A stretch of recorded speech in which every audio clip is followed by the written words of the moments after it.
আসসালামু আলাইকুম। এই গাভীটি বাচ্চা ডেলিভারির জন্য কুঁয়ো দিতে থাকে। কোনোভাবেই জরায়ুর মুখ খুলতেছিল না। তো খামারি এই ভিডিওটি আমাদেরকে পাঠান। তো এভাবে গাভীটি একসময় দুর্বল হয়ে পড়ে এবং উঠে দাঁড়াতে পারতেছিল না।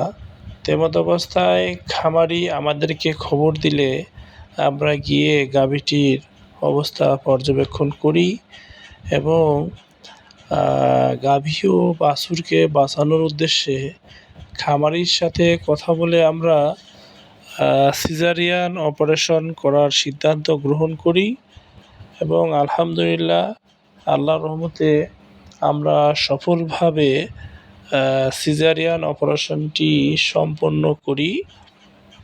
তো এই অপারেশনের ফলে আমরা এই গাভী থেকে একটি বকনা বাছুর পাই। তো আলহামদুলিল্লাহ বাছুর এবং গাভী দুটি আলহামদুলিল্লাহ সুস্থ আছে। তো আমি খামারি ভাইদেরকে বলবো যে আপনাদের খামারের গাভীর বাচ্চা ডেলিভারিতে কোনো জটিলতা তৈরি হইলে আপনারা বেশি দেরি না করে অতি দ্রুত একজন দক্ষ রেজিস্টার্ড ভেটেরিনারি ডাক্তারের শরণাপন্ন হবেন।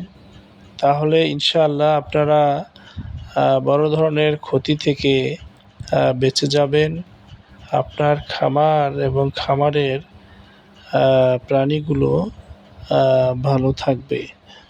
তো আপনারা সবাই দোয়া করবেন আমরা যেন এই গবাদি প্রাণীর ভালোভাবে সেবা দিতে পারি। আল্লাহ পাক যেন সে তৌফিক দান করেন।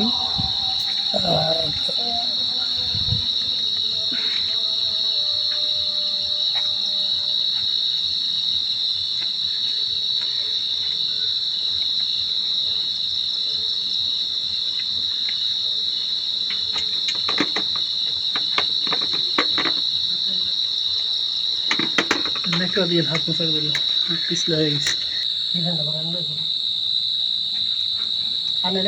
এই হিডানো দিয়ে এটা ফাঁসো দিয়ে ভিডিও করে দেবো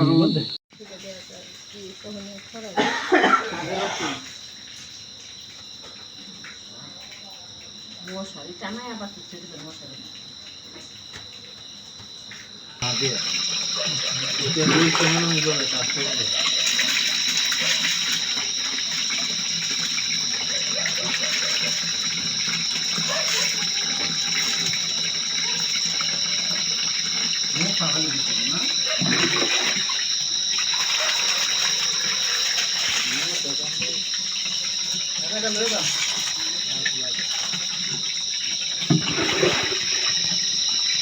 আপনার দুই দিন গেলে বুঝতে মাদাঙ্গা ঠিকঠাক শরীর ঠিকঠাক হলো কোন